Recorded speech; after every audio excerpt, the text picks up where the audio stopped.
Muito bem, estamos aí para a nossa terceira mensagem da série Satisfação Plena. O que é que Deus tem para nós hoje, baseado no texto de Filipenses 1, versículos 19 a 30. Hoje está no encargo aí da Sassá, que está se preparando há algumas semanas, sentamos juntos essa semana, conversamos, oramos, e ela está estudou muito, Deus tem falado com ela, e eu acredito sim que vai ser bênção demais essa palavra aqui. Quero orar junto com ela ainda e ver aí o que é que Deus tem para nos dizer, que satisfação plena em engrandecer a Cristo na vida e na morte, né? Olha só, vamos orar? Senhor, eu venho clamar pela Tua bênção, em especial agora, sobre a vida da Samara, Senhor. Obrigado por ela ter se disposto, ter aceitado o desafio, por o Senhor ter chamado ela para o Teu ministério, Senhor. Obrigado por ela estar aqui, ter preparado essa mensagem, Senhor, ter colocado esforço, tempo, oração e dedicação. Eu clamo a Ti, Senhor, que use a vida dela. Tira dela o nervosismo desnecessário, Senhor, as preocupações com qualquer outra coisa que não seja transmitir a Tua vontade para nós. Fala através dela, que nosso coração esteja aberto, os nossos ouvidos, Senhor, atentos à Tua palavra. Ministra ao nosso coração e que a gente saia daqui alimentado por Ti, Senhor, porque a Tua palavra que está sendo pregada não é qualquer outra coisa, é a Tua santa palavra, a Tua palavra viva e eficaz. Usa a vida dela e nos abençoa a Tua igreja nessa noite, em nome de Jesus. Amém? Que Deus te use. Vamos lá. Boa noite, gente. Meu nome é Samara, para quem não me conhece. Pode me chamar como Sassá, é melhor. Eu me sinto mais confortável, é mais legal assim. É mais jovial, né? Enfim, hoje eu vou falar sobre satisfação plena em engrandecer Cristo na vida e na morte. Domingo retrasado foi sobre fazer filhos na fé, né, que o Nicolas pregou. Domingo passado, o Bernardo pregou, foi sobre o progresso do Evangelho. E hoje vai ser sobre engrandecer Cristo na vida e na morte. Eu vim toda arrumada, né? Dá pra ver? De pregadora. A Cássia falou que é o look pregadora, né? Agora eu tô me achando esse look pregadora. Vamos pregar aqui, né? Que Deus me use, então, e que vocês possam pegar coisas que Deus fale ao coração de vocês. Bom, eu vou falar de Filipenses 1, 19 a 30, mas eu vou indo em partes, tá? Podem abrir se quiserem já, mas eu vou indo em partes porque tem 3 pontos que eu achei importante no texto, tá bom? E primeiro eu quero falar, ali na vida e na morte, né? Lembra aquele versículo de Paulo, né? Viver é Cristo e morrer é lucro. E muitos dizem isso, às vezes de forma errada, às vezes de forma certa. E eu lembro lá no Feminina, que a gente foi esses tempos aí, e tinha um papel, né, que a gente ia escrever coisas, tipo, para deixar de mensagem para outras gurias, coisas que Deus falou no nosso coração. E tava lá, uma menina escreveu, viver é lucro e morrer é Cristo. Eu olhei e pensei, meu Deus. E daí eu fiquei, tá bom então. E daí, mas enfim, eu achei engraçado aquilo. E hoje eu vou falar sobre isso, sobre viver, como viver para engrandecer Cristo, e como a gente pode, por que a gente pode considerar a morte lucro? Será que Paulo estava falando pessoas suicidas, alguma coisa assim, que tem a ver com isso, ou ele estava falando de outra coisa. Então a gente vai ver tudo isso aí na pregação, tá? E como a gente pode engrandecer Cristo em vida. Vamos ler então Filipenses 1, 19. Se quiser abrir, vamos ver. Quem achou, levante a mão. Tá, vamos ensinar um pouco mais.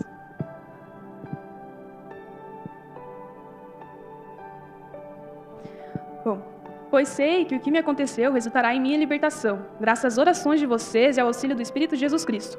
Aguardo ansiosamente, espero que em nada serei envergonhado. Ao contrário, com toda a determinação de sempre, também agora Cristo será engrandecido em meu corpo, quer pela vida, quer pela morte. Porque para mim, o viver é Cristo e o morrer é lucro. Essa é a primeira parte da nossa pregação, tá? Da nossa, não sei, é nossa que todo mundo está unido, aqui a gente é um corpo. Depois a gente vai falar sobre isso, é bem interessante, tá? Então, primeiro ali a gente pode até estranhar. Começa ali o versículo 1, 18, eu esqueci de ler, que ele fala assim, de fato continuarei a alegrar-me, pois sei que o que me aconteceu resultará em minha libertação.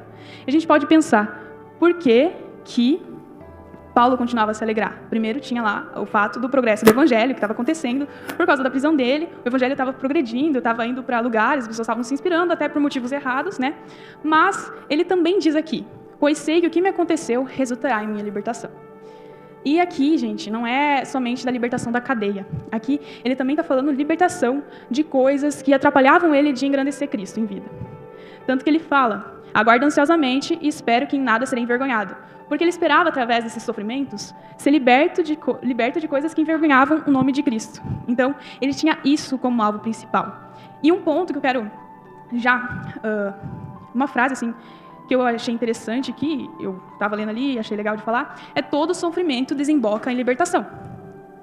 Libertação de coisas que nos atrapalham de engrandecer Cristo. Libertação de dores, libertação de sistemas de pensamento, libertação de coisas que vão nos atrapalhar, de certa forma, ali, de seguir Cristo por inteiro, de entregar nossa vida inteiramente para Cristo. Tá? Não sei, se eu falo assim, fica muito baixo?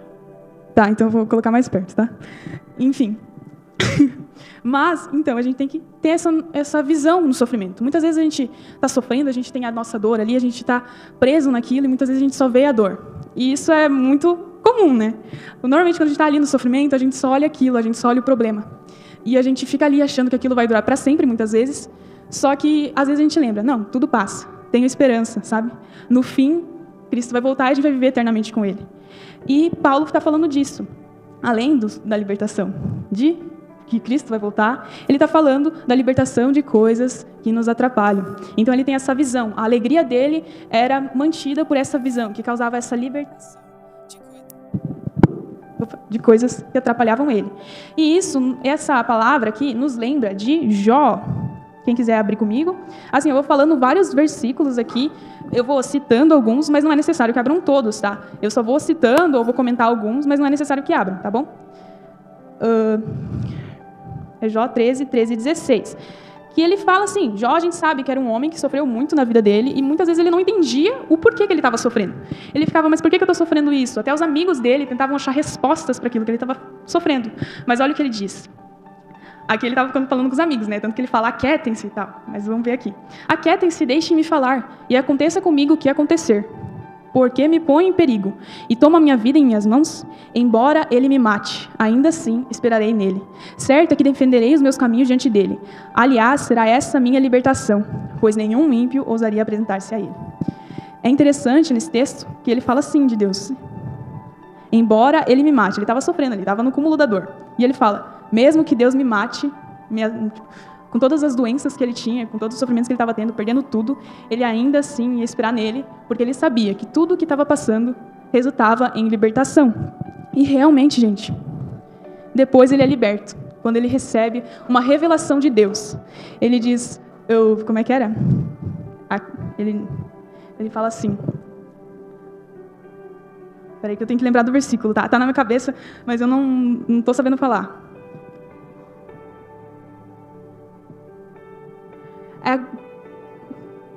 Isso, antes eu te conhecia, de ouvir falar, agora os meus olhos te veem, daí eu me arrependo-me nos pós da cinza e tá.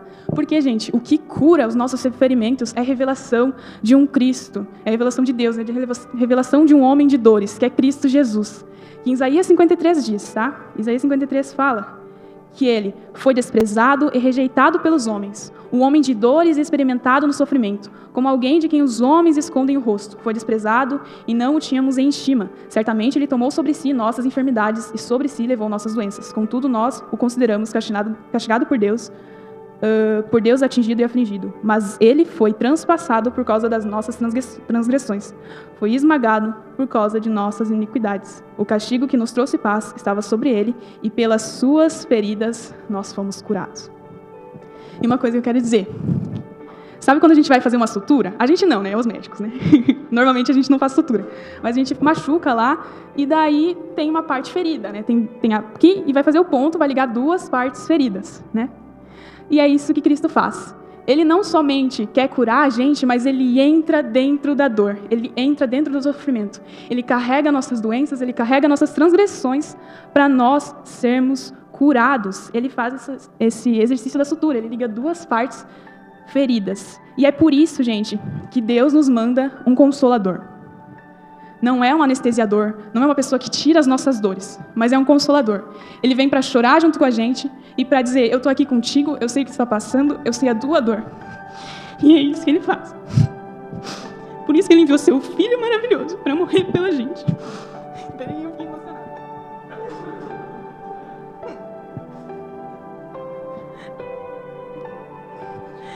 Ele mandou seu Filho para morrer pela gente numa cruz. Ele tinha toda a glória do mundo lá no céu. E ele nos ama tanto, gente, nos ama tanto que ele morreu numa cruz pela gente. Pra gente poder passar o resto da vida conhecendo ele, amando ele, contemplando ele.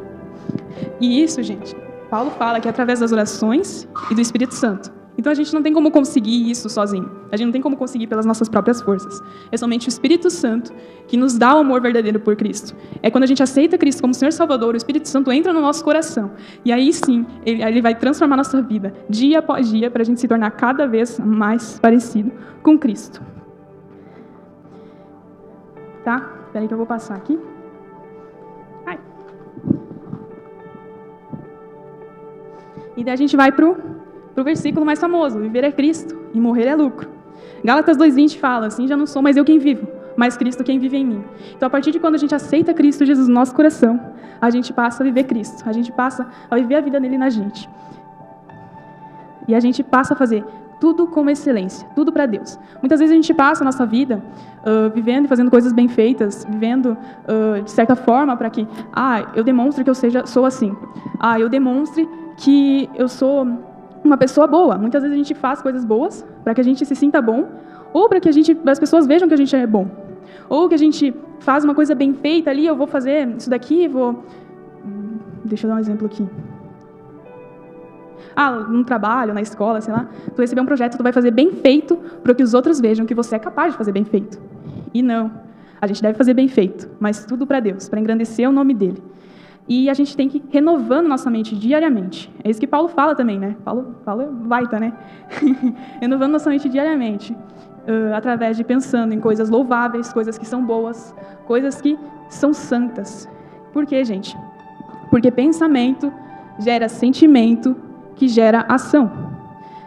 Às vezes é meio difícil, porque às vezes a gente pensa que sentimento gera pensamento, né? Mas não, pensamento gera sentimento, que gera ação. Quem aqui já assistiu Karate Kid? Não sei. Que legal. Mas no Karate Kid a gente tem lá o Daniel LaRusso, né? E temos o Johnny Lawrence. Dois completamente seguindo caminhos completamente diferentes de karatê. Né? Um é o Miyagi-Do ali, o outro é o Cobra Kai e tal. E pra tu ver que o Cobra Kai, ele fala lá... Como é que é, pai? Sem misericórdia? Isso, acerte primeiro, acerte forte e sem compaixão.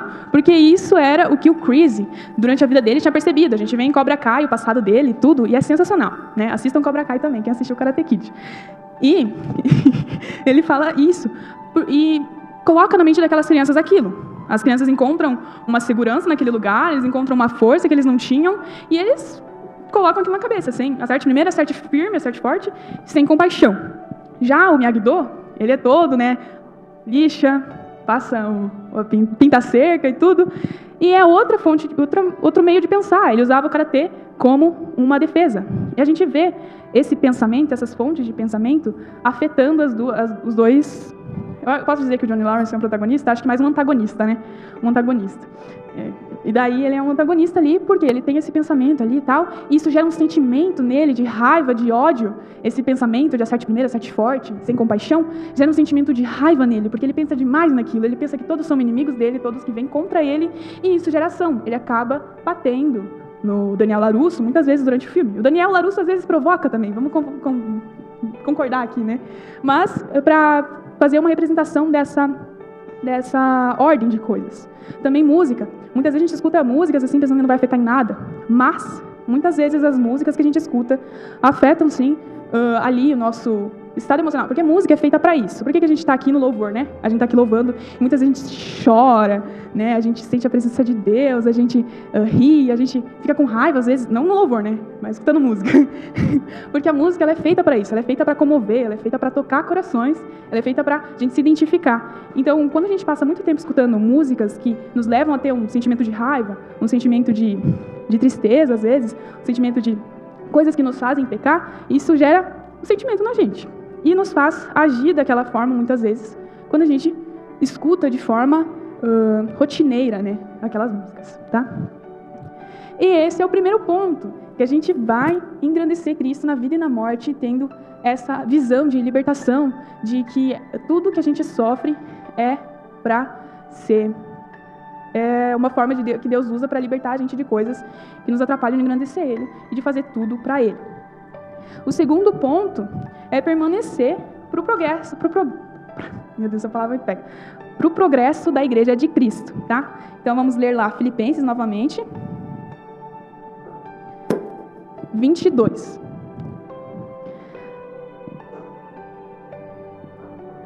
Caso continue vivendo no corpo, terei fruto do meu trabalho, e já não sei o escolher. Estou pressionado dos dois lados. Desejo partir e estar com Cristo, o que é muito melhor. Contudo, é mais necessário por causa de vocês que eu permaneça no corpo. Convencido disso, sei que vou permanecer e continuar com todos vocês, para o seu progresso e alegria na fé, a fim de que pela minha presença outra vez, a exultação de vocês em Cristo Jesus transborde por minha causa. Então Paulo estava ali dois caminhos, né? Não que ele queria, né, se suicidar e tal, não era isso. Mas ele tinha essa visão da morte, que a morte era um lucro, que a morte era uma coisa ótima. Por quê, gente? Porque a morte, quando a gente morre, nós cristãos, que aceitamos Jesus Cristo, nós vamos lá, não para o céu, né? Quando a gente morre, Jesus volta, a gente vai para o céu. E daí, a gente tem a oportunidade do quê? De conhecer eternamente Deus, porque Ele é muito grande, né? A gente conhece parte dele aqui na Terra, mas, gente, Ele sempre existiu e Ele vai sempre existir, né? E a gente tem essa oportunidade de conhecer Ele para sempre. A gente vai estar livre do pecado, a gente vai estar com completude da santidade, então a gente vai estar livre de todo o pecado, a gente vai estar feliz. O Apocalipse fala, né? Peraí, deixa eu pegar aqui que eu anotei. Apocalipse fala que lá não vai ter dor, lá não vai ter tristeza, lá não vai ter choro, lá não vai ter fome, e Deus vai enxugar dos seus olhos toda lágrima, porque tudo já passou. E é por isso que Paulo enxerga a morte como lucro, porque ele via esperança na vinda, depois da morte, né? Depois da nossa vida. Ele via essa esperança. E, mesmo assim, gente, ele desejava estar com a igreja, ele desejava estar com os irmãos, ele desejava estar em comunhão, porque é mais necessário que ele permaneça no corpo, ele fala aqui, para o seu progresso e a alegria na fé. E como que a gente pode ajudar a igreja a progredir com alegria, na alegria e na fé, para manter esse estado vigoroso e vivo da igreja, e vivo da fé nas igrejas, né? A gente pode ajudar com a comunhão mesmo. A gente vem aqui, conversa, tudo, vai manter a igreja viva. A gente está conversando aqui, amando um ao outro, servindo, né? Buscando um ao outro ali. Vamos se encontrar tal dia? Vamos se encontrar? Através do discipulado, né? Que o Nicolas falou, através do discipulado, fazendo filhos na fé. E ensinando também os mais velhos para os mais novos, coisas que as outras não sabem. Vamos lá, vou perguntar, já que eu não sei. Daí vai lá e pergunta, né? Para a gente continuar nesse estado vigoroso e vivo. Também através dos testemunhos, gente. Eu sei que todo mundo aqui deve ter alguma coisa. Deve ter alguma coisa que Jesus já fez, alguma coisa que já foi tocado no coração. E é muito legal quando a gente ouve testemunhos de outras pessoas. Vou dar um exemplo lá no Feminina, gente. Nossa, as meninas sabem. As meninas... cadê? Ali. As meninas sabem. A gente estava lá na noite da fogueira e, gente, chegava cada menina assim, a gente nem imaginava a história delas, né? Porque a gente via no acampamento, assim, elas andando e tal, e elas iam lá, elas iam contar as histórias delas, gente, eram coisas terríveis, coisas, tipo, muito ruins, os pais ruins, ou eram adotadas, ou sofreram abusos pela vida delas, nunca se sentiram amadas, foram abandonadas cedo, foram abandonadas mais tarde, foram abandonadas por namorados, amigos, sabe? São coisas terríveis. E, mesmo assim, elas enxergavam Cristo em tudo isso, porque o sofrimento gera libertação, como eu disse, através da oração e através do Espírito Santo. E hoje elas estavam lá, felizes em Cristo, né? E que esses testemunhos, eles influenciaram muitas pessoas, né? Eu, por exemplo, eu vi aquilo, gente, eu fiquei chocada, assim, fiquei muito triste, sabe? Quando você chora junto, elas começavam a chorar, as gurias ali, a gente chorava junto, assim, um monte de gente chorando, sendo chororô, aquele feminino, porque a gente sentia a dor do outro. E Paulo sabia que isso era necessário. Paulo sabia que essa comunhão, a igreja unida, era muito importante e era muito grandioso, né? E assim a gente se fortalece, né? E o último ponto aqui, que é de 27 a 30, tá? Ficando de pé e lutando contra a maré, tá? Esse é o nome. Tem uma musiquinha depois que vocês vão ver que faz toda a liga, tá? Mas vamos ler ali então do 27 ao 30. Não importa o que aconteça, exerçam a sua cidadania de maneira digna do Evangelho de Cristo, para que assim, quer eu vá e os veja, quer apenas eu ouça a seu respeito, em minha ausência, fique eu sabendo que vocês permanecem firmes, num só espírito, lutando unânimes pela fé evangélica, sem de forma alguma deixar-se intimidar por aqueles que se opõem a vocês. Para eles, isso é sinal de destruição, mas para vocês, de salvação, e isso da parte de Deus. Pois a vocês foi dado o privilégio de não apenas sofrer crer em Cristo, mas também de sofrer por Ele, já que estão passando pelo mesmo combate e me viram enfrentar, e agora ouvem que enfrento. Bom, eu vou dar um exemplo de uma série que eu vi. 25-21 é o nome da série, tá? É bem interessante, a protagonista é de romance e a protagonista principal, ela é uma esgrimista. E ela passa ali um tempo, ela entra num grupo, ela não tem muitas amizades, ela encontra até uma inimizade com uma guria lá, e elas ficam naquela coisa assim, uma prejudica a outra, e essas coisas assim, né? E que acontece nas séries. Na vida real não sei também, acho que deve acontecer também. Mas na série acontecia isso. E ela lutava lá, ela fazia esgrima lá, né, que é aquele lá das espadas, né, vestia lá aquela roupa branca, e deles falam pré-alé, né, que é francês. Pré-alé, daí vai, e delas vão e lutam com a espada, e daí quem toca primeiro ganha.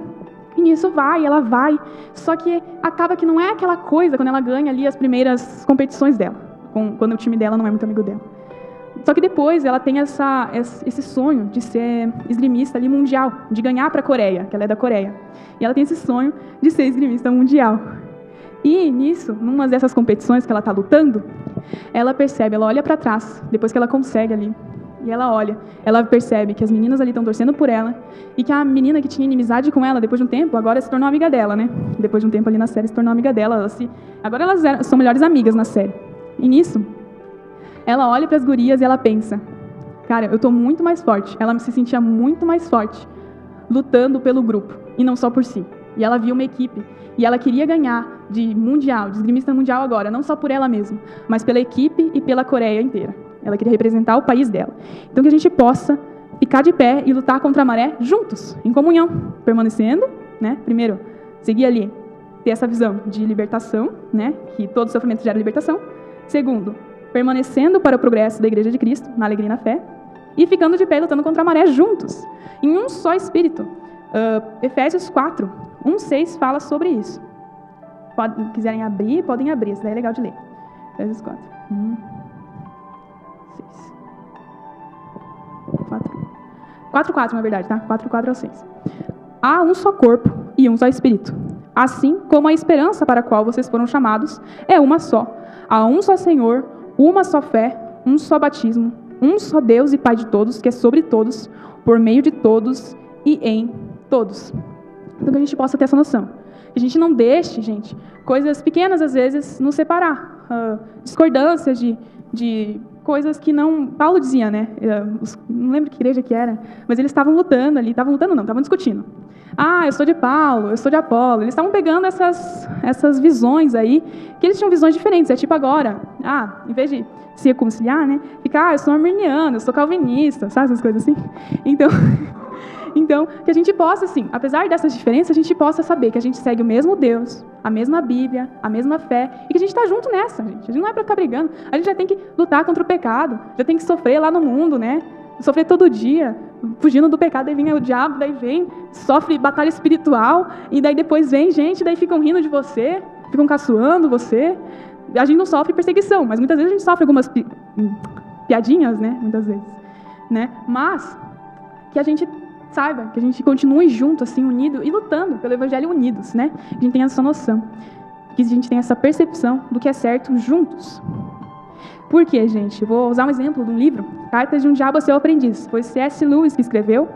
E, basicamente, no livro, é um demonião, assim, né? Um demonião, ensinando os outros demoninhos ali a tentar, a vir e convencer eles ali. Sabe que nem o diabo foi lá em Jesus e falou, transforma essa pedra em pão, cai daí, os anjos vão te pegar, usando a palavra. Então, basicamente, a Carta de um Diabo a Seu Aprendiz é mais ou menos isso. Ele vai pegar e vai usar coisas assim que Deus fala para as pessoas e vai trazer, que você pode transformar nisso, distorcendo a palavra, sabe? Ele faz isso para ensinar os outros demônios ali a convencer. E ele fala o quê? Que a base da filosofia do inferno é a competição. O que é? Meu bem não é o teu bem. E teu bem não é o meu bem. Se eu perco, você ganha. Se eu ganho, você perde. E é basicamente isso. E a gente vê no mundo aí afora, gente. A gente vê, né? A competição é a base de tudo. Você vai ver lá, esses dias a gente teve aula de marketing. Era alguma coisa assim, marketing, meio um cara de fora falar, né? Eu não tenho muito interesse nisso, então posso falhar um pouco. Mas era sobre isso. E ele falava, gente, que se você não falasse tantas línguas, se você não fizesse tantos cursos no mercado de trabalho, você seria deixado para trás. Porque é uma competição o mercado de trabalho. A gente sabe muito bem que, para eu ser médico, eu tenho que ser um dos melhores médicos para ser notado aqui na cidade. Tem que ser um dos melhores advogados para ser contratado mais, eu tenho que ser conhecido pela cidade, eu tenho que ser prefeito, a gente vê na política, né? Eu tenho que convencer tanto grupo de pessoas, eu tenho que pagar para fazer propaganda, etc. E a gente vê isso, é competição. Meu bem não é o teu bem, e teu bem não é meu bem. Por isso que muitas vezes as pessoas não querem ver vocês felizes, né? No mundo aí. Mas na igreja a gente tem que ser diferente, porque Deus é amor. Ele fala, o teu ganho, aqui na igreja a gente fala, o teu ganho é o meu ganho. A tua dor é a minha dor. A tua alegria é a minha alegria. E a gente está unido nisso. A gente está junto nisso. A gente não deve ter competição aqui dentro da igreja. A gente deve ter essa noção de que todo mundo sofre junto, né? Tem um livro do Jesus Cop que é Sou Nós, né? Que é muito interessante. Recomendo lerem esse livro, é muito bom. E ele fala basicamente que o pecado de um da igreja afeta todos. Que nem lá em Josué falam, um cara ele saiu lá do campo de batalha, era para eles... Saiu não. Era para eles atacarem uma cidade e matarem todo mundo lá, né? Que na época era assim. E eles matavam todo mundo lá, pegavam as crianças, pessoas, mas não era para pegar nada dos utensílios. Não era para pegar nada ali dos prata, do ouro, nada. E um cara, gente, ele foi lá, né? Bem de penetra, assim, e pegou umas coisas e escondeu na tenda dele. E o que deu, gente? Eles perderam a guerra. Todo Israel perdeu a guerra por causa de um que tinha, né? Desobedecido ali, que tinha achado que podia dar uma burlada ali em Deus, né? Mas, enfim, que a gente possa ter essa noção que um pecado afeta todo mundo. Por isso que quando alguém peca, a gente vai lá todo mundo. Não todo mundo, né? Imagina a igreja toda indo lá ajudar. Mas as pessoas mais próximas indo lá ajudar a pessoa a se levantar, ajudar a se reerguer. Na dor também, é a mesma coisa. Ajuda a pessoa a se reerguer, ajuda a pessoa a se levantar novamente, ajuda a pessoa a ver Cristo naquela situação, a reconhecer Ele e entender, né? Que Deus está ali junto, que Deus está guiando, e Deus tem planos de bem, não de mal. Ele sabe tudo, ele tem os caminhos dele são maiores que os nossos, são mais elevados que os nossos, os planos dele são mais altos que os nossos, que a gente possa ter isso em mente, tá? E além disso, além de ali, teu ganho é meu ganho, tua dor é minha dor, a gente exercer politeuomai, é uma palavra que estava lá, agir como cidadão, comportar-se publicamente. O Evangelho irradia a dignidade das suas características celestiais e divinas. Daí a gente retoma lá da pregação do Bernardo do domingo passado, né? Que o Evangelho é coisa séria, né? Ele falava que o Evangelho é coisa séria, assim, né? Que ele falava. Mas é sério, gente, é sério. O Evangelho é coisa séria mesmo e a gente tem que agir como cidadão, comportar publicamente de maneira digna do Evangelho, seguindo o Evangelho de maneira correta ali, para não envergonhar Deus, para não envergonhar Cristo, né? E uma pergunta que eu quero deixar aqui é: você está vivendo de maneira digna do Evangelho, de forma que dê frutos também e filhos na fé, né? Daí puxa do Nicolas, que quando a gente age de forma correta, quando a gente age ali de forma digna do Evangelho, a gente também produz frutos, a gente produz discípulos. E a gente vai indo ali, vai se fortalecendo, e aí a igreja se mantém vigorosa. Mas não, gente, não de forma legalista também. Esse legalista é quando, segue regras, né? Eu tenho que fazer, não posso beber isso, não posso fazer aquilo, não posso isso, não posso aquilo. Mas que a gente possa pensar todos juntos, né? Que a gente tem que fazer isso pelo sacrifício de Cristo, né? Pela morte de Cristo. Tudo isso por amor ao que Ele fez pela gente. Que a gente viva com isso em mente. Levante de manhã, já chega e fala: eu vou viver hoje porque Cristo morreu por mim. E faz aí tudo, né? Que a Bíblia fala que é correto, que a Bíblia fala que não, mas por amor a Cristo, né? Por amor a Ele. Lutando contra a maré. Unidos, né? Porque muitas vezes a gente vai ter que lutar contra a maré. Muitas vezes não, né? O tempo todo. Né? Contra os nossos desejos, anseios e contra a nossa carne. E agora eu queria pedir pro Jean aí tocar a musiquinha, né? Tocar não, passar a musiquinha aí. Que é de um desenho, gente, que eu via na infância. Até hoje eu gosto muito dele, tá? Não sei se alguém já assistiu, acho que sim. Pode?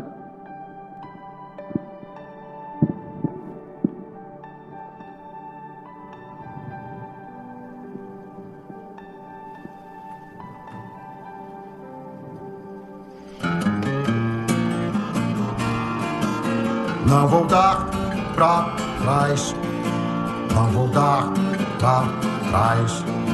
Podem me enfrentar em qualquer lugar, não vou dar pra trás. Vou ficar de pé, sem dar marcha maré. Se preciso for, remarei contra a maré pra ficar. Muito legal, né? Um boi, gente. Um boi. Ele é um boi que tem teta, né? Eu acho muito engraçado esse fato. Mas eu acho muito legal esse desenho, porque ele é um cara corajoso, assim. Ele é daquelas pessoas que tem determinação mesmo ali. Ele passa com determinação nas coisas. Ele é uma pessoa certa, correta, né? Tal. E a música, ele fala ali. Como é que é? Não vou dar pra trás, não vou dar pra trás. Vou ficar de pé sem dar marcha ré. Se preciso for, remarei contra a maré pra ficar de pé. Então ele é assim. Ele faz isso. E a gente também tem que ser assim, né? Não vou dar para trás, eu não vou olhar para trás, eu não vou voltar ali um pouco, eu não vou me desanimar, né? Eu vou ficar de pé, lutando... Gente, eu esqueci a música aqui, mas eu sei ela de cor. Lutando contra a maré, se preciso for, lutando contra a maré. Vai ser preciso, gente, a gente vai ser preciso fazer isso. E depois ele ainda fala, o que é certo, eu sei. Em outra parte lá ele fala isso, tá? Essa é minha lei, né? Nesse mundo, a covardia é demais, mas eu sou capaz, porque a gente tem Deus com a gente, tá? A gente sozinho não é capaz. Mas quando a gente tem Deus, a gente é capaz. E Ele sabe o que é certo. A gente sabe o que é certo, que é a palavra. E a gente vai lutar. Não vai deixar para trás. Tanto que ali no filme, né? Ele luta com... Ele, uma vaca, né? Um boi. Lutando contra coiotes para salvar as galinhas. É muito legal. E é muito interessante. Ele acaba, né, falecendo. Vou dar um spoiler. Ele acaba falecendo. Mas depois o filho dele segue o legado dele. Então a gente, criando discípulos, nossos filhos na fé, vão seguir nosso legado. Tá? Então, muito obrigado, gente. Que prazer estar aqui. Nossa, que alegria. Muito legal. Tenha uma boa noite, tá bom, meus irmãos? Vamos orar, então. Que bênção, que legal ver essa passagem. Senhor, muito obrigada, Deus, pelo quanto o Senhor falou conosco através da vida da Sassá, Pai. Obrigada, Deus, por tudo que o Senhor tem feito na vida dela, Pai. Agora nos ajuda, Pai, a lembrar tudo que ela disse, Pai, e pôr em prática, Pai. E seguir em frente, lutar, Deus, e ficar de pé e lutar juntos, Pai. Nos ajude com isso. Em nome de Jesus, Senhor. Amém.